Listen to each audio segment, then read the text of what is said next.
A Child's First Book of American History. Chapter 2, The Light. Columbus discovers America, 1492.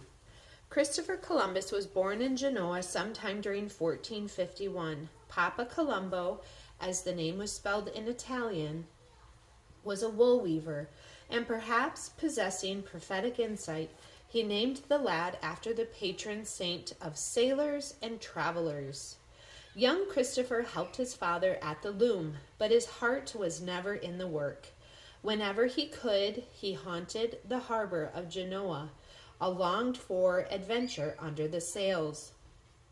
Doggedly, he studied Latin, the language in which all books of geography were written. A Genoese galley chartered to fight the Barbary pirates carried Columbus, when he was 19 or 20, on his first voyage. Soon he found more adventure than he had sought, for pirates sank his ship off Lagos, Portugal. Columbus leaped into the sea. Wounded and with only a long oar with which to keep afloat, he reached shore. At about this time, the Portuguese had built the caravel, a ship that could make headway against the wind instead of merely scudding before it. It was a high-sided boat, broad and deep, with a sturdy forecastle at the bow and a still sturdier stern castle. Sometimes it carried 4 masts and sometimes only 3. Square sails on the foremast gave power. Triangular or lateen sails on the other masts made the caravel flexible to handle. This vessel fitted perfectly the dream that in time consumed Columbus. Books on geography had taught him that the world was round, and he argued to reach the gold, gems, and spices of the Orient, he need only sail straight into the west. The distance from Lisbon, Portugal, to Japan he calculated at about 3,000 nautical miles, but he underestimated the size of the earth and the width of the Atlantic. Thus he placed Japan in the approximate location of the Virgin Islands. Columbus decided to appeal to King John II of Portugal to help him, but his journey to Lisbon ended unhappily.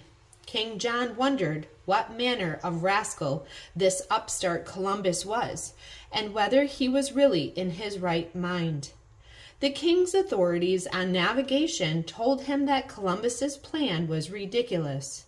But even if the scheme had been pronounced sound, John II certainly had no wish ever to concede all that Columbus wanted from the expedition: a share of the profits, governorship of any new lands he discovered, noble rank, and the title of admiral. Undaunted, Columbus traveled to Spain to lay his plans before King Ferdinand and Queen Isabella. Again, the experts scoffed. In a more discouraging circumstance, Spain was at that time engaged in the costly business of fighting the Moors. Still, the intelligent Isabella felt drawn to Columbus and his dream. Almost 7 years passed, however, before the Queen determined to give him his chance. Even if she must pawn the crown jewels, the royal treasurer responded, a bit grudgingly, by finding the $14,000 necessary to outfit the expedition. 90 men were to sail with Columbus in 3 caravels, and to the first who should sight land the king and queen promised many princely rewards, among them 10,000 maravedis, a Spanish coin. From the port of Palos before sunrise on August 3, 1492, the little fleet set sail. At the Canary Islands, the caravels were refitted and again took to sea on the 6th of September. The remaining distance to Japan Columbus estimated at 2,400 nautical miles. A week passed, another. The 3-masted caravels, each about 200 tons, rode the ocean well. Spirits ran high and tempers were even, but with the third week some sight of land was expected. A kind of quiet settled over the crew. It seemed as though each pound of the waves shook the timbers more. The nights grew longer and lonelier. The strain of watching through the day frayed nerves and left a bite of acid on the tips of many tongues. Another whole week went by as the tension mounted.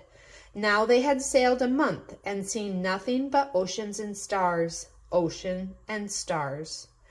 Was it mutiny to suggest that the Admiral might well be crazy? Sailors laughed with a sort of sneering defiance. Orders were answered surlily. The mates sensed the danger. A mutiny was in the air. Worried, they faced the Admiral with the stark, bitter truth. The day was Wednesday, the 10th of October.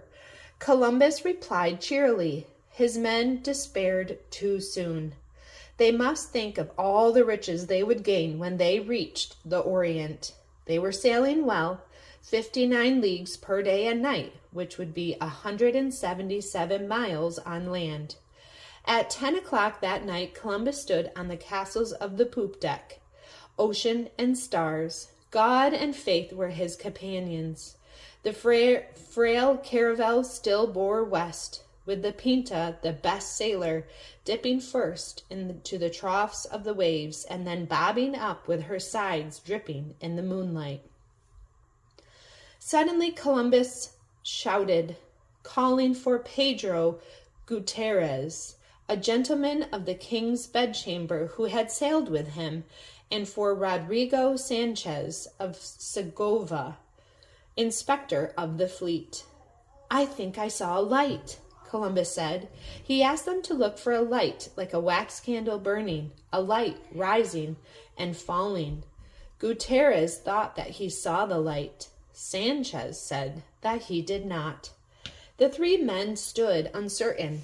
Behind them were thousands of miles, seemingly endless ocean, and ahead, land. In that moment, all of eternity might well appear to stand still. The star-studded sky canopied them in awesome silence. As men, they did the practical thing. The watch in the forecastles were cautioned to be extra sharp. Land could be near. To the treasures the king had promised the first to sight land, Columbus added a silk doublet. With sunrise on the 11th of October, signs of land increased. The course now was west-southwest. To Columbus, there seemed to be more sea around them than there had been during the whole voyage. But they saw sandpipers and green reeds in the water. Those aboard the caravel Pinta spied a cane and a pole, then a second small pole which appeared to have been worked with iron, and later a bit of cane such as comes from a land plant. The men of the Nina saw a small branch covered with berries. The sunset streaked sky and water, lightning excited faces in its tints of color. Mutterings of mutiny disappeared. The men were almost bursting with song. One sailor yelled aloud. He had seen land. To him belonged the prizes promised by the king, the silk doublet offered by Columbus. It was there, the land, the land. The sailor's name was Rodrigo de Triana.